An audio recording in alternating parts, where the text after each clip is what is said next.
banyak kita suami istri lupa akan kata apa? Lupa kata cinta.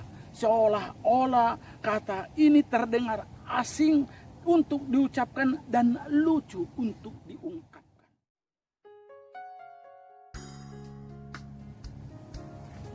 Shalom dalam keluarga sorgawi hari ini. Firman Tuhan saya ambil dari Efesus 5 ayat 28 sampai 29. Demikian bunyinya. Suami harus mengasihi istrinya sama seperti tubuhnya sendiri. Siapa yang mengasihi istrinya, mengasihi dirinya sendiri. Sebab tidak pernah orang membenci tubuhnya sendiri, tetapi mengasuhnya dan merawatinya sama seperti Kristus terhadap jemaat. Sejauh demikian firman Tuhan, kita yang berbahagia adalah yang mendengar, merenungkan dan melaksanakan dalam hidup kita hari lepas sehari. Amin, marilah kita berdoa.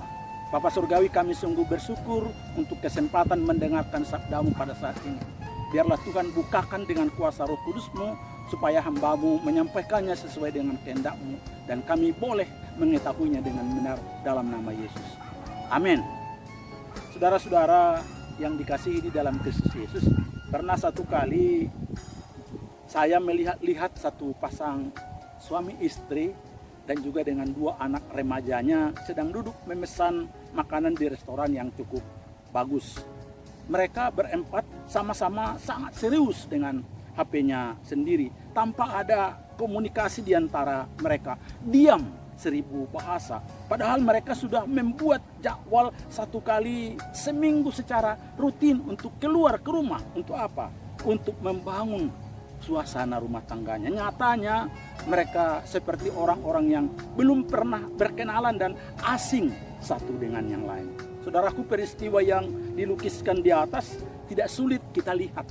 Bisa saja juga di rumah, di tempat rekreasi, atau juga di restoran, atau di mana-mana.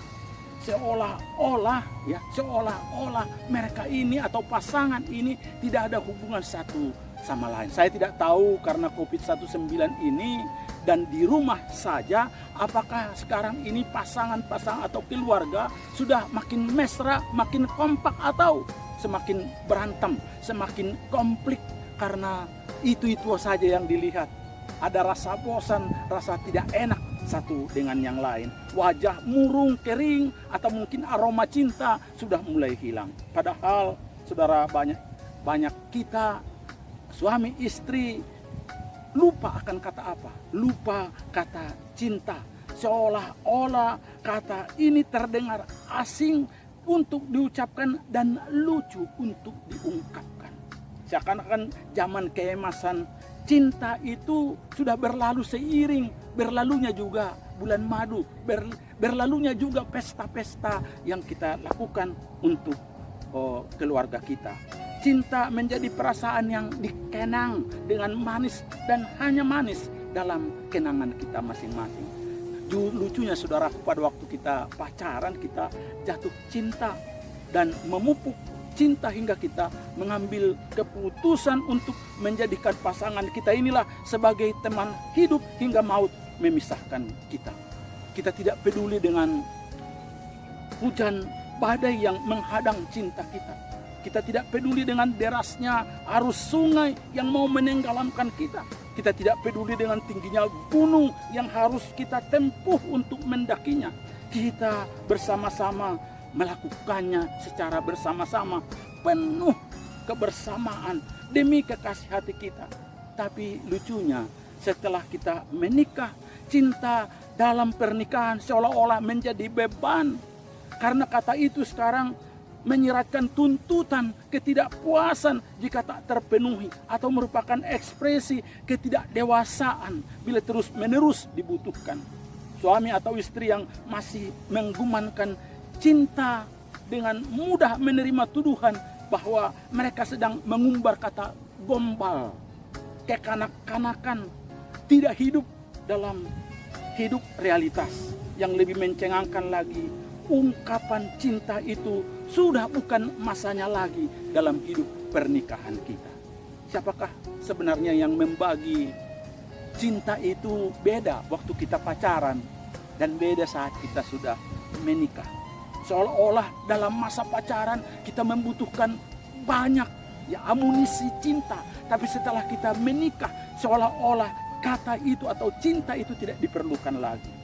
Saudaraku yang dikasihi di dalam Kristus Yesus, cinta bukan hanya diperlukan saat kita pacaran. Memang itu penting. Tapi sekali lagi saya katakan, cinta tidak hanya dibutuhkan waktu pasangan. Justru itulah yang harus kita lakukan terus menerus. Justru saat kita apa? Saat kita berkeluarga. Makanya saudaraku, kata cinta itu ya, kitalah yang memensiunkannya setelah kita menikah. Padahal seharusnya melalui hidup di dalam pernikahan yang bagus, itulah prasyarat yang harus terus menerus kita pupuk, bahwa cinta itu harus ada di dalam kehidupan kita.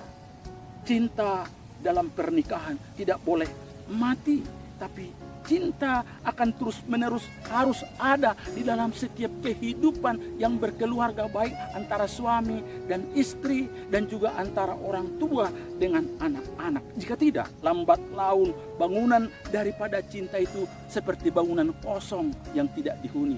Akibatnya hanya 3 lapak, tinggal sarang laba-laba, dirusak oleh kekosongan itu sendiri. Dalam banyak pernikahan saudaraku, hilangnya cinta bukan diakibatkan oleh pengkhianatan atau ketidaksetiaan yang dilakukan oleh suami atau istri. Umumnya cinta lenyap dari pernikahan justru karena kita sendiri beranggapan bahwa cinta memang tidak seharusnya ada dalam pernikahan. Kita menganggap cinta itu terlalu serius di dalam pernikahan. Tidak perlu ada lagi, tidak perlu lagi dilibatkan. Dan kita sendiri yang membuat itu kata usang, seolah-olah itu kata kolot yang tidak perlu diungkapkan oleh setiap pasangan. Betapa kelirunya saudaraku. Seharusnya cinta harus hadir dan bersemi dalam pernikahan kita. Pertanyaannya sekarang adalah, bagaimanakah agar kita tetap dapat melestarikan cinta itu di dalam rumah tangga kita? Dalam Alkitab kita, khususnya dalam 1 Korintus 13, firman Tuhan secara jelas ungkapkan bahwa cinta atau kasih itu harus betul-betul kita lakukan supaya kita mampu bermurah hati, sabar, mampu menolong satu dengan yang lain, tidak egois, dan juga memberikan yang terbaik bagi pasangannya, mampu mengampuni dan menerima satu dengan yang lain. Firman Tuhan yang diungkap juga, dikutip dalam Efesus pasal yang kelak tadi juga secara jelas dikatakan bahwa siapa yang mengasihi istrinya harus mengasihi dirinya sendiri. Sebab tidak pernah orang membenci tubuhnya sendiri, tetapi mengasuhnya dan merawatinya. Sekali lagi, mengasuhnya dan merawatinya. Bukankah istilah mengasuh dapat pula diterjemahkan sebagai memberi makan? Merawati mengandung pengertian penghargaan pada sesuatu yang bernilai. Jadi mengasihi suami atau istri berisikan atau setidak-tidaknya dimulai dengan apa? Menghargai suami atau istri dengan cara memberi makan dan merawatinya.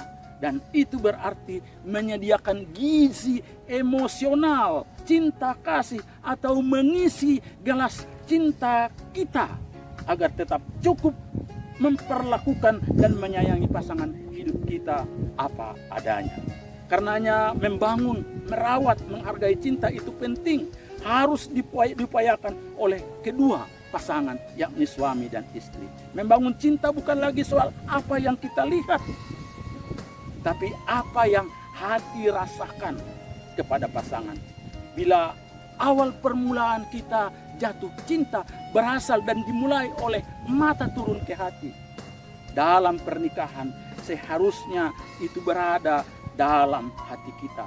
Proses yang terjadi saat kita membangun cinta justru sebaliknya lah, dari hati kita lah sekarang meluap-luap, baik melalui sentuhan, melalui kata, melalui perbuatan, melalui tatapan mata, melalui segala hal kita melakukannya kepada pasangan kita. Kita harus bertahan terus menerus, jangan dikecewakan oleh apapun, karena kita sadar bahwa pasangan kita sangat membutuhkan sentuhan-sentuhan cinta kita terhadap pasangan kita. Saudaraku, saya sadar bahwa amunisi atau stok cinta kita itu terbatas. Tapi percayalah, Tuhan kita adalah sumber kasih. Dan Dia sanggup memberikan yang terbaik bagi setiap kita. Jika kita sudah kekurangan stok cinta, jelas cinta kita terlalu kecil, mari kita berdoa supaya diperbesar oleh Tuhan. Jangan bocor lagi, tapi makin diisi oleh Tuhan. Supaya apa? Supaya kita juga makin meluapkan kasih cinta kita kepada pasangan kita. Lewat sentuhan kita, lewat ungkapan-ungkapan kata kita, lewat perbuatan-perbuatan kita. Supaya apa? Supaya cinta itu makin dibangun satu dengan yang lain.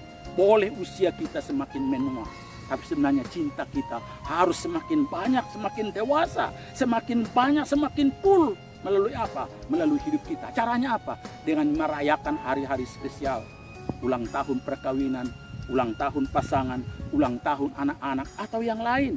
Atau dengan cara sering berduaan. Kami dengan Mama Johan sering berduaan, kemana-mana juga berdua. Waktu rekaman juga seperti ini berdua. Melakukan apa saja pun berdua. Dan betapa indahnya saat kami bersama-sama melakukannya untuk kemuliaan Tuhan. Karena di dalamnya kami mau membangun, merawat, bahkan juga memberikan amunisi cinta supaya makin banyak. Dan kami boleh bagikan tidak hanya untuk pasangan, tapi juga bagi banyak orang dan juga khususnya untuk anak-anak kami. Kiranya cinta kita semakin penuh, semakin banyak untuk kita bagikan bagi pasangan dan bagi banyak orang. Tuhan Yesus memberkati. Amin.